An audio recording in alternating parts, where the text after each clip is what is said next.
하나님 말씀 마태복음 28장 19절에서부터 20절 상반절까지입니다.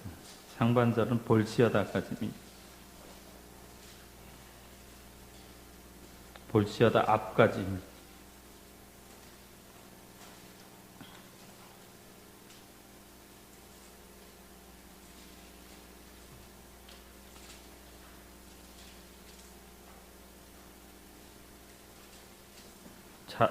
저 앞에 다 보입니다. 같이 한번 한 목소리로 읽겠습니다.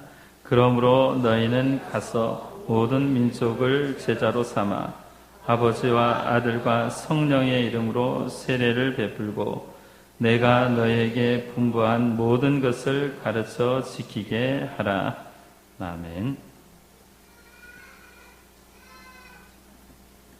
주님이 주신 대사명 이라는 제목으로 말씀 증거하겠습니다. 영어 성경에는 The Great Commission 이라고 되어 있고요. 어떤 성경에는 The Great Commandment 라고 되어 있습니다. 여러분, 예수님 삶 가운데서 가장 중요한 말씀 언제 했을 것 같아요? 가장 중요한 말씀. 사람이 살다가 언제 가장 중요한 얘기 하나요? 그렇죠. 가장 중요한 말씀은 맨 나중에 하셨습니다. 오늘 본문 말씀이 굉장히 중요한 말씀이지요.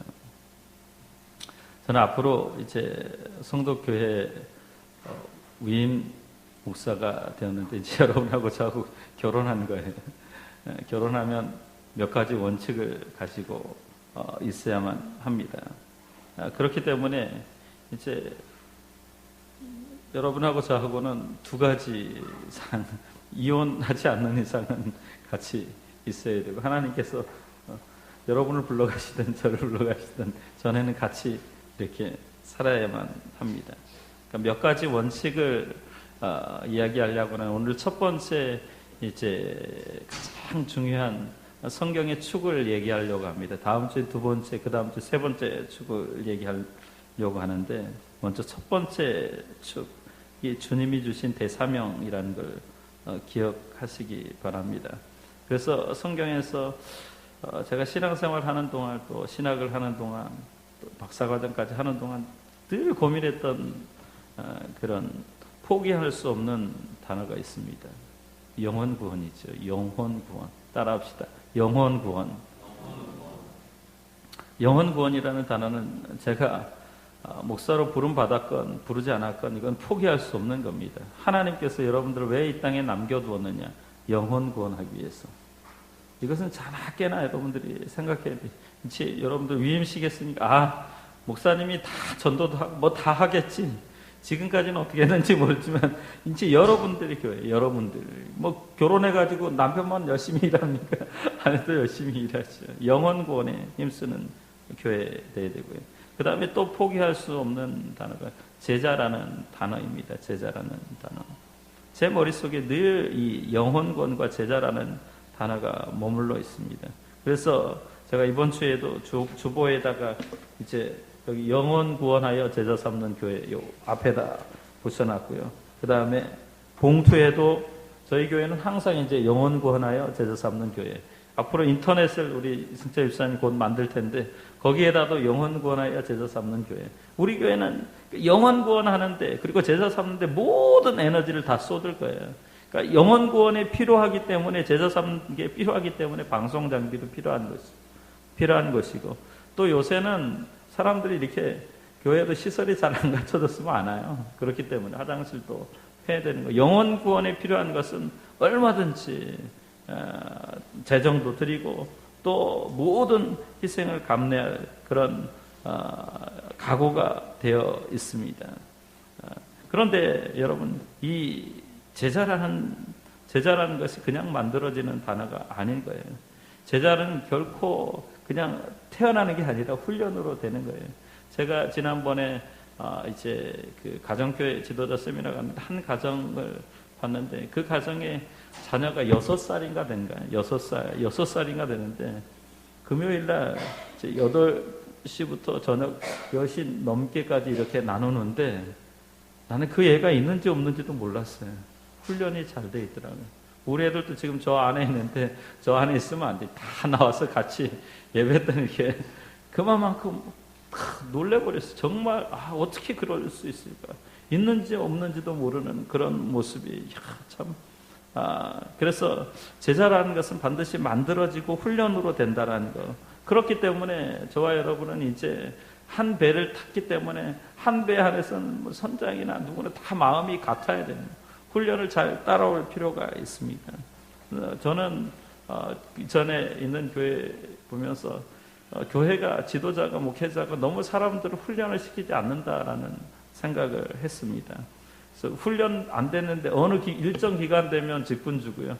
그러다 보니까 문제가 생겨요. 제 마음 가운데 훈련 받지 않는 사람은 절대 직분자로 세우지 말아야 되겠다라는 생각을 해봤습니다. 그리고 그게 여러분의 어떤 훈련인지는 이제 차근차근 이렇게 보시면 돼. 봐야지만 아는 거지 뭐 말로 해가지고 될 수 있는 건 아니에요. 군대 가면요, 군대 가면 저 논산훈련소나 아니면 사병훈련 가면 앞으로 가 다 알잖아요. 근데 그거 계속 앞으로 이가, 좌양 앞으로 이가, 우양 앞으로 이가, 뒤로 돌아 이가 하는데 꼭 못하는 사람들이 있어요. 좌양 앞으로 가가 하면은 우양 앞으로 가고 뒤로 돌아가 하면 이게 훈련이 잘 안 돼. 그 훈련을 하기 위해서 얼마나 많은 시간을 걸냐면 뭐 매주 계속 합니다. 이게 왼손이 올라가면 발이 어느 쪽에 올라가야 될까요? 오른쪽에 올라가는데 꼭 왼손이 올라가는데 왼발이 올라가는 친구가 있어요. 이게 올라가면 이게 왼발이 올라가야 되거든요. 근데 꼭 이런 친구들이 한두 명 있어요. 그것 때문에 한두 명 때문에 수많은 사람이 그것 계속 아침부터 저녁까지 그 때앞빛에 그것만 하고 있어야 됩니다. 그게 훈련으로 제식 동작을 통해서 많은 사람들이 일체감을 만들어주고 공동체 의식을 심어주는 거예요. 그러니까 교회는 여러분 정말 잘 훈련된 그런 교회가 있고 또 그렇지 않은 교회가 있습니다. 제가 목표하는 바는 어떤 거냐면 일당백을 감당할 수 있는 해병대라고 생각하시면 됩니다. 그러니까 우리는 주님의 제자가 돼서 많은 사람이 이 숫자가 엄청 많이 모인다고 해서 해병대가 되느냐? 결코 그렇지 않습니다. 오늘 본문에 저는 제 마음속에 정말 하나님이 기뻐하시고 주님이 기뻐하시고 예수님이 기뻐하시는 교회가 무엇일까 곰곰이 생각을 해봤습니다. 그것은 예수님이 마지막으로 말씀하신 거예요. 그래서 대사명을 지키는 거예요. 이 본문의 구절이 우리 교회 사역의 가장 근본적인 핵심을 이루는 구절이 되기를 원합니다. 성도교회 사역의 가장 기본적인 기초를 이루고 있는 말씀이 되어야 됩니다. 만약에 여러분 친구들이 혹시 믿는 분들도 있고 믿지 않는 분들도 있을 겁니다. 여러분에게 질문을 할 거예요. 너 교회 다니지? 교회 다니면 교회가 해야 할 가장 중요한 일이 무엇이냐? 교회 다니면서 네가 제일로 중요한 일이 뭐라고 생각해? 라고 물으신다면 여러분 뭐라고 대답하겠습니까? 창업 경제에 가장 필요한 게 뭐예요? 전도. 대단합니다. 전도가 중요하죠.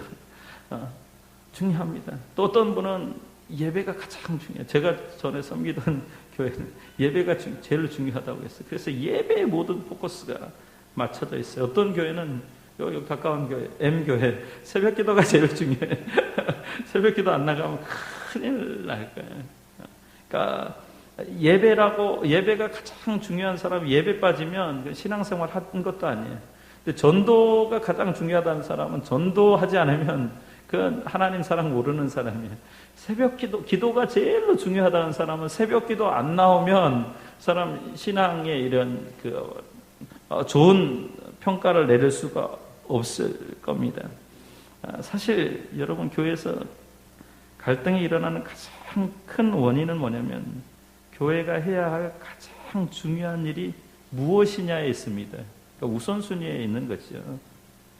우리는 의식하든 의식하지 않든 간에 교회가 해야 할 가장 중요한 일이 무엇인지에 대해서 나름대로 의견을 가지고 있습니다. 우리 집사님이 얘기했듯이 전도 가장 중요하다고 생각을 합니다.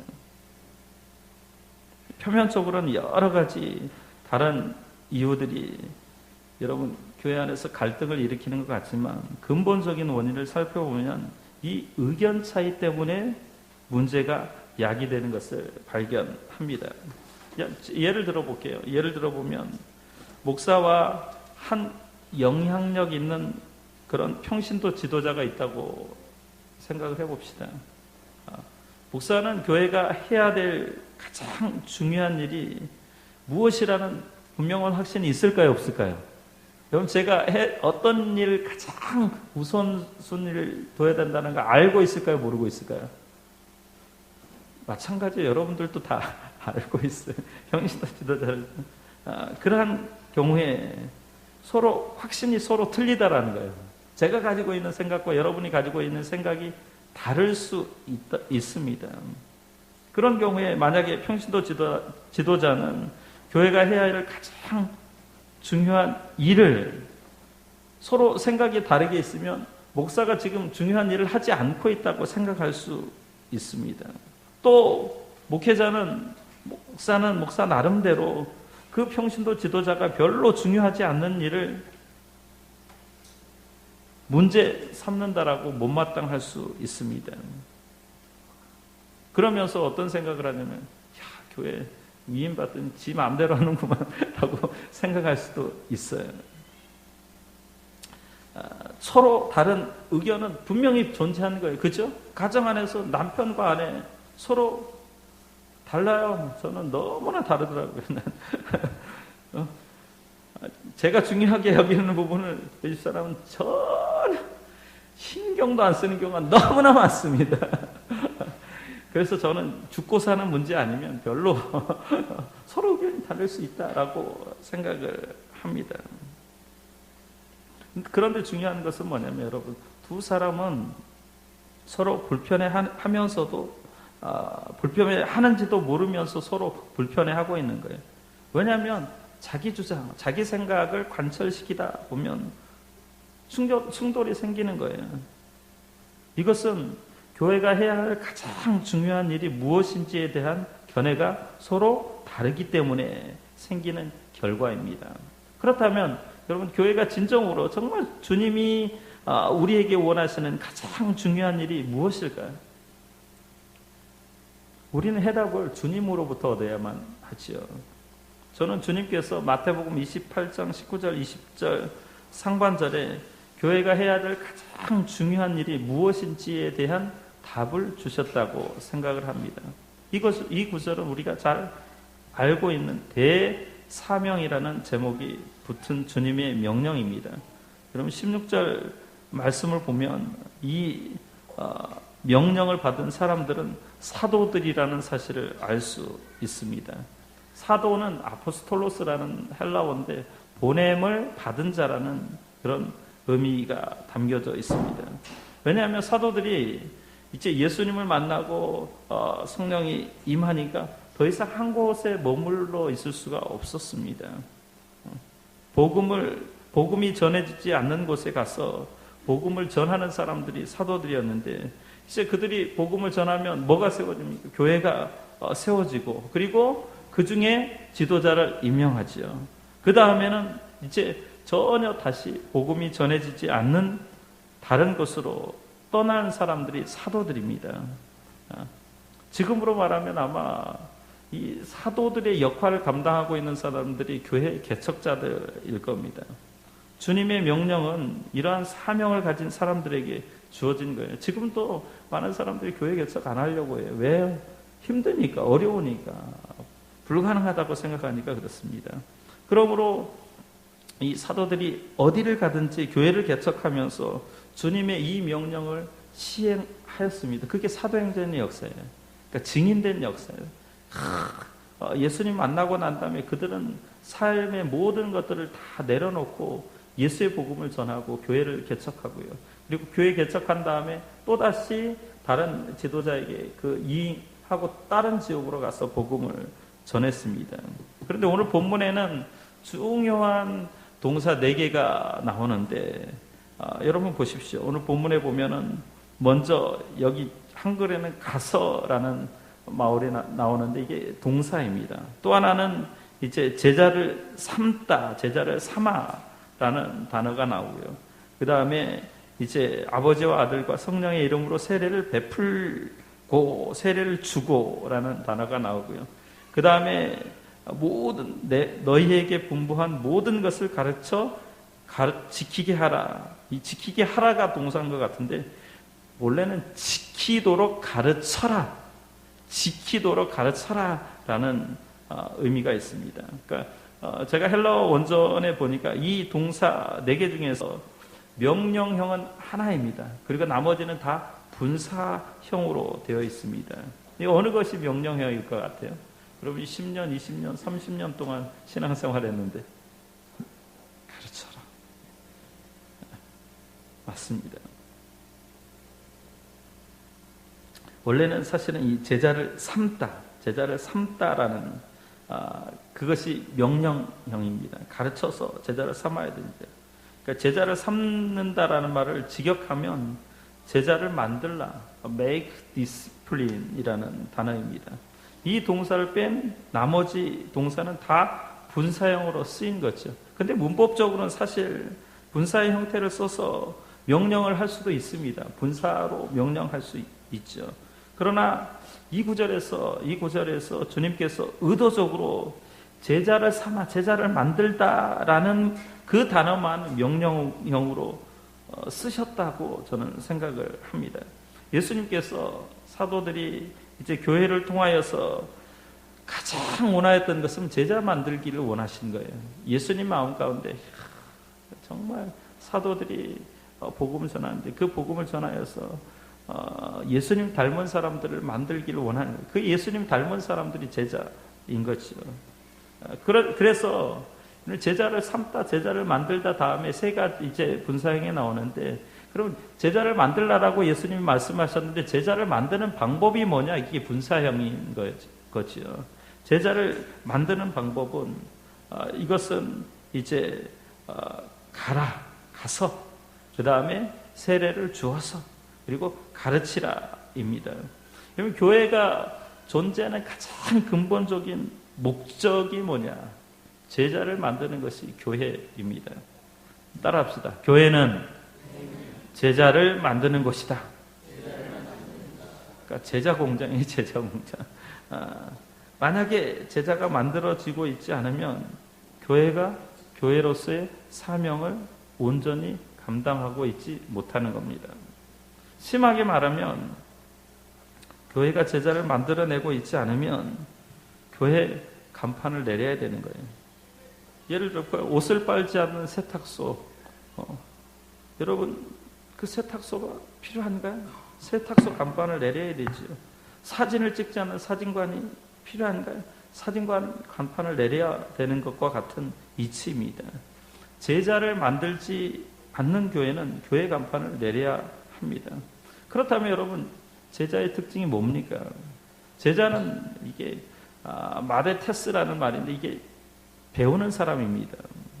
그런데 이 배운다라는 게 참 많은 오해를 그동안 불러왔어요. 배우기만 하면 제자가 되느냐? 수업 학교에서 여러분 아이들에게 많은 그런 이론을 가르친다고 해서 아이들이 제자가 되느냐? 결코 그렇지는 않습니다. 배우는 것만 가지고는 충분치 않습니다. 배우는 것을 가르칠 수 있어야만 제자입니다. 여러분, 배운 것을 가르칠 수 있어야만 제자입니다. 여러분이 정말 예수님이라면 제가 여러분에게 설교한 내용을 그대로 다른 사람에게 가르칠 수 있어야만 제자라고 얘기할 수 있습니다. 삶을 보여주는 거예요. 저는 삶이 중요하다고 생각합니다. 제 목회의 모든 포커스는 뭐냐면 저는 절대 설교 잘하는 사람 되고 싶지 않습니다. 삶으로 예수님 닮은 삶을 살고 싶은 게 제 마음입니다. 그렇다면 여러분 배운 것을 가르칠 수 있어야지 제가 제자라고 얘기했는데, 대학 입시에서 실패한 학생이 입시 학원에 가서 영어 과목을 수강하는 경우 그 학생을 선생의 제자라고 부르지 않습니다. 왜 그러냐면 배우는 과정만 있어요. 그리고 전수하는 과정이 없기 때문에 제자가 아닌 거예요. 그러니까 제자는 배우고 전수해야 돼요. 만약에 미술을 한다면은 그리고 선생님이 직접 이렇게 틀린 부분들을 교정해 줘야 돼요. 다시 자기 혼자서도 그릴 수 있어야지만 제자가 되는 겁니다. 그렇다면 여러분 예수의 제자는 무엇을 배우고 무엇을 전수해야만 합니까? 예수의 제자가 된다는 것은 도대체 무엇을 배우고 무엇을 전수해야만 할까요? 많은 사람들이 예수님의 제자가 된다는 것은 예수님의 가르침을 배우는 것이라고 생각을 했어요. 그래서 예수님의 가르침을 배우는 것이기 때문에 교회 가서 성경 공부를 시키기만 하면 제자 훈련을 다 시켰다라고 생각을 하게 된 겁니다. 그러나 가르치는 것은 여러분 가르치는 것은 제자를 만드는 방법 중에 하나에 지나지 않습니다. 그러니까 제가 이제 맨 나중에 결론을 맺을 텐데 가르치는 것은 제자 훈련. 여러분들이 얼마나 많이 설교를 들었습니까? 얼마나 많이 가르침을 받았습니까? 그런데 행동의 변화가 있었나요? 삶이 조금 좀 나아지셨나요? 부자 되셨나요? 별로 도움되지 않습니다. 예수님께서 제자들이 배우고 전수받기를 원하셨던 것은 뭐냐면 예수님의 삶이었습니다. 초점이 거기에 있는 거예요. 예수님께서 3년 6개월 동안 제자들과 동고동락한 내용이 중요한 것이지 그들에게 어떤 지시하고 명령하고 이렇게 살아라 한 부분이 중요한 것이 아닙니다. 예수님과 같은 삶을 사는 사람을 키워내고 이런 삶을 전수한 사람을 만들어내기를 예수님은 원하신 거예요. 그러니까 예수님은 정말 그것을 원했습니다. 이런 제자들 만들어내는 사명을 위해서 우리 주님은 마지막 죽으실 때 이제 천국에 올라가실 때 구체적인 방법을 제시해 줬는데 그게 첫 번째로 그러기 위해서는 우리에게 가라라고 명령하신 거예요. 영원 구원하고 제자 삼기 위해서는 가는 게 필요합니다. 제자를 만들기 위해서 여러분 가지 않고 가만히 있으면 어떤 사람도 제자 삼을 수가 없습니다. 근데 여기 가라는 것은 뭐 지역적인 의미로 가라는 의미일 수도 있고 때로는 어떤 예수 믿지 않는 그런 문화적인 그런 의미일 수도 있습니다. 교회 밖의 사람들은 여러분 하나님에게 관심이 있을까요? 없을까요? 관심 없습니다. 안 믿는 사람들이 하나님에 관하여 알고 싶어서 스스로 교회의 문을 두드리는 예는 극히 적습니다. 믿는 사람들이 먼저 관심을 갖고 안 믿는 사람들에게 찾아가야 될 줄로 믿습니다. 이게 주님은 우리에게 바라는 거예요. 그런데 많은 교회가 찾아가기보다는 찾아오기를 기대하고 있습니다. 저도 그렇죠. 저도 이제 우리 교회 많은 사람들이 찾아오기를 바라는데 그래서 교회에서 하는 일들이 뭐냐면 전도 수단을 많이 쓰잖아요. 뭐 신문 광고를 통해서 교회 위치를 알리기도 하고 또 이게 유도하기도 하죠. 그런데 신문을 보고 찾아오는 사람은 그렇게 많지 않습니다. 또 한 가지 경우는 가지 않는 이유는 가지 않아도요 찾아오는 사람들이 많기 때문에 그렇습니다. 대형교회가 그런 경우죠. 대형교회는요 목사님들 설교가 탁월합니다. 그 다음에 프로그램이 좋습니다. 그 다음에 시설에 불편함을 끼치지 않습니다. 그리고 또 사업을 하는데도 여러 가지 도움이 됩니다. 그러니까 많은 사람들이 몰려들죠. 그러니까 갈 필요가 없는 거예요. 대형교회는 이미 이름이 알려진, 제 이름이 만약 이광남이라는 이름이 서울 도시에 알려져 있으면 저도 가만히 있으면 다 알아서 찾아옵니다. 찾아오는 사람들을 받아들이기만 해도 정신이 없어요. 그렇기 때문에 안 믿는 사람들에게 찾아갈 이유가 없고 그럴 만한 또 여유가 없고 필요성을 느끼지 않는 거예요. 그렇기 때문에 가지 못하는 거예요. 우리는 이런 상황에 빠지지 않도록 우리 성도교회는 주의해야 될 줄로 믿습니다. 일정한 시간이 흐르면 저는 그런 생각을 합니다. 지금은 어쩔 수 없지만 일정한 시간이 흐르면 믿는 사람은 절대로 받지 않으려고 합니다. 지금은 그래도 문이 열려 있어요. 여러분들 아는 사람들 중에 잃어버린 양들이 있죠. 교회 다니다가 시험 들어가지고 안 나온 사람들이라든지 아니면 아직 전도 예전에는 정말 열심히였는데 지금은 다른 일에 빠져 있는 사람들, 그런 사람들을 불러서 같이 함께 신앙생활 해야 됩니다. 근데 조금 지나면 아예 예수를 믿는 사람들에게는 문을 닫을 겁니다. 근데 예외는 둘 거예요. 예외는 여러 가지 예외는 둘 건데, 왜냐하면 주님께서 가라고 명령하셨기 때문에 우리가 가야 되는 것이지, 안 믿는 사람은 우리를 찾아오는 게 아니에요. 원리가, 그러니까 우리가 철저하게 이 주님의 명령을 잊지 않기를 예수 이름으로 축원합니다. 저와 여러분은 가서 믿지 않는 사람들과 대화하고 그들과 식사하고 그들의 필요를 채워주는 사람들이 되시기를 바랍니다. 그래서 주님의 명령은 우리가 지키고 반드시 지켜야만 하는 겁니다. 두 번째 주님이 주신 명령은 세례를 주라는 건데요. 모든 사람은 다 여러 가지 문제를 가지고 있습니다. 그런데 여러분, 여러 가지 문제가 있는데 여러분이 그 문제의 해답을 어디에서 찾으실 겁니까? 신앙생활하는 사람들, 저는 철저하게 성경에서 찾아야 되고요. 그리고 우리 삶의 모든 해답이 예수님에게 있다고 저는 확신합니다. 그렇죠? 인생의 모든 문제, 영적인 문제의 해답은 예수님에게 있죠. 그 다음에 정신적인 문제, 육체의 문제, 물질적인 문제 다 예수님에게 있습니다. 근데 인간의 누구나가 다 문제에 부딪혀 있다라는 거예요. 고3 수험생은 빨리 이 시절 통과해가지고 좋은 대학에 갔으면, 그 다음에 저처럼 이런 목회자는 빨리 이렇게 부흥했으면 그런 마음이 들고, 또 총각은 빨리 결혼하기를 바란다. 우리 김창욱 씨가 어제 12월에 결혼하기를 바란다. 아멘. 어제 얻은 게 하나 있어요. 나팔 있잖아요. 나팔 전태 얘기해가지고 나팔 받기로 했습니다. 아멘. 150만 원짜리라고 그랬나요? 제가 받아올 겁니다. 하여튼 모든 사람은 다 삶에 문제가 있어요. 근데 그 문제를 내가 해결하려고 하느냐, 아니면 예수님이 해결하려고 하느냐. 예수님에게 맡기면 예수님께서 우리 삶의 문제의 크고 작은 부분들을 다 해결할 수 있는데, 자꾸 내가 이거 해결하려고 하니까 잘 안 되는 거죠. 근데 더 중요한 건 뭐냐면, 인간의 가장 심각한 문제가 뭐냐면, 누구나가 다 죽음의 문제가 있다라는 거예요. 죽음의 문제. 그러므로 우리는 예수님을 모르는 사람들을 찾아가서 예수님을 소개해야 돼.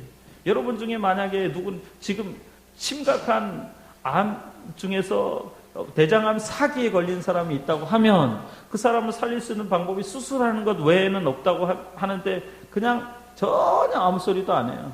수술하는 방법이 뭐냐면 예수님을 얘기하는 거예요. 그 사람에게 예수를 소개하는 것이 뭐냐면 그를 영원히 살게 하는 유일한 방법이에요. 그가 이제 곧 의사가 3개월밖에 못 산다라고 얘기했으면 3개월 안에 그는 예수를 믿으면 영원한 삶을 사는 거고요. 만약에 3개월 안에 예수를 믿지 않으면 그에게는 영원한 사망이 기다리고 있는 겁니다. 그렇기 때문에 우리는 예수님을 만나도록 아직 예수 믿지 않는 사람들에게 예수를 소개해야만 할 겁니다. 저는 세례라는 게 그런 거라고 생각합니다. 세례는 예수 믿지 않는 사람들이 이제 예수를 믿었다라는 외적인 그런 표징, 그러니까 외적으로 공개적으로 나는 이제 예수를 믿습니다 라고 이야기하는 게 세례는 거예요. 오늘 뭔 일이 일어났습니까?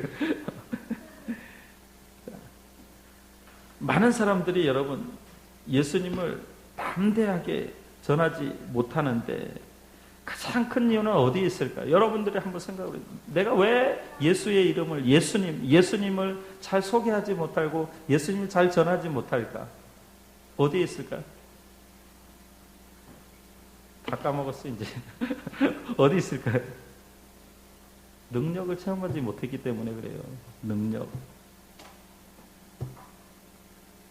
자신이 예수님의 능력과 권위에 대한 확신이 부족하기 때문에 전하지 못하는 거예요.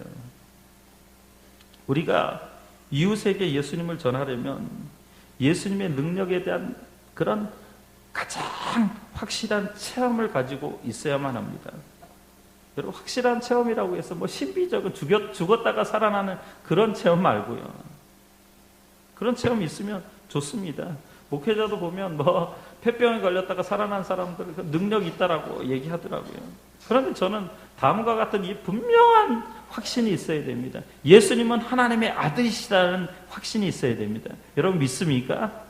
예수님은 하나님의 아들이십니다. 예수님은 모든 인류의 죄를 위하여 십자가에서 돌아가시고 부활하셨다라는 역사적인 사실을 믿는 신앙이 있어야만 합니다. 예수님께서 나의 죄를 용서해 주셨다라는 것을 체험적으로 경험적으로 알고 있어야만 합니다. 예수님께서 아직도 하나님 우편에 앉아 계셔서 우리를 위하여 기도하시기 때문에 예수의 이름으로 기도하면 응답 받는다는 그런 확신이 있어야만 될 줄로 믿습니다.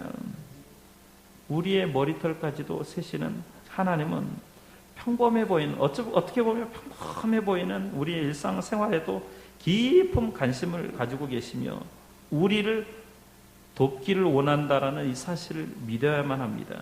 이런 확신과 체험이 있을 때 우리는 예수님을 모르는 사람에게 담대하게 예수의 이름을 소개할 수 있습니다. 제가 예수 믿고 나서 이런 체험과 경험이 있으니까요.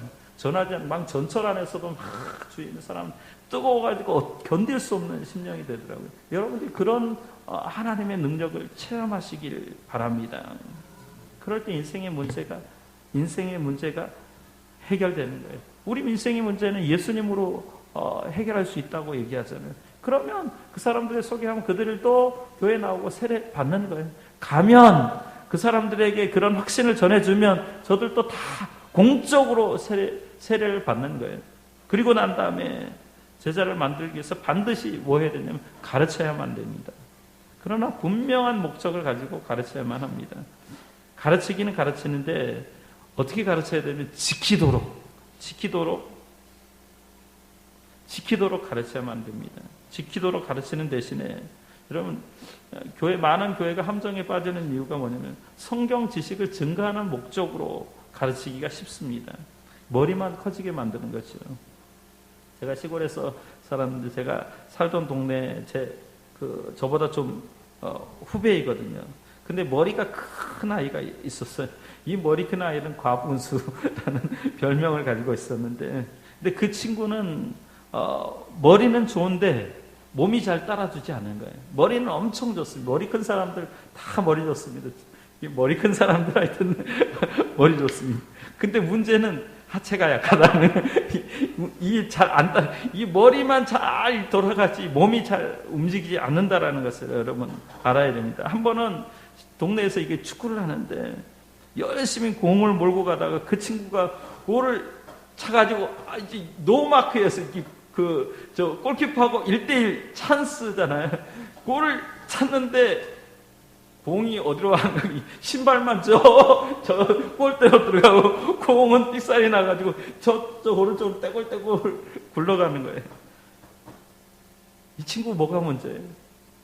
실력이 부족한, 아는 거예요. 내가 정확히 이 골대에 차나면 골이 들어간다는 걸 아는데 연습이 부족한 거예요. 몸이 잘 안 따라주는 거예요. 저는 이것이 아마 현대 그리스도인들의 모습 아닌가 생각을 해봅니다. 우리가 부족한 부분이 뭘까요? 알긴 알아요. 그런데 제대로 살아내지를 못하는 거예요. 말씀대로 사는 연습이 부족한 겁니다. 이 부분이 가장 큰 문제이죠. 저는 그래서 목회자이기 이전에 삶이 중요하다. 삶을 굉장히 강조합니다.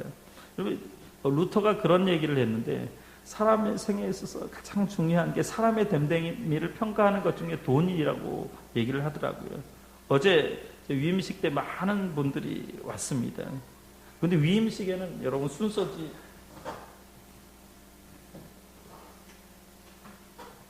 위임식에는 없는 게 있어요. 없는 게 있는데 뭐냐면 헌금하는 시간이 없어요. 왜 헌금하는 시간이 없냐면 위임식은 사실은 결혼식과 비슷합니다. 어제 목사님 그런 얘기했죠. 이 결혼식 때 헌금하는 시간 있나요? 그건 개인에게 축하의 의미로 드리는 겁니다. 축하금이죠. 그래서 뭐 제가 다 받은 거 다 가지고 있으면 저 혼자 다 안 쓸 거니까 걱정하지 마십시오. 오후에 어떻게 쓸 것인지는 용도와 용처에 대해서 다 얘기를 할 겁니다. 근데 제가 보니까 어떤 사람들은 뭐 많이 낸 분도 있고요. 어떤 사람들은 적게 낸 부분도 있고 그것이 그 사람들의 마음의 표현입니다. 저는 그것을 제 개인적인 빚이라고 생각을 합니다. 그래서 개인적으로 이제 그분들에게 어떤 애경사가 있을 때마다 저는 찾아가서 빚을 갚아야 돼. 받은 거 다 돌려줘야만 합니다.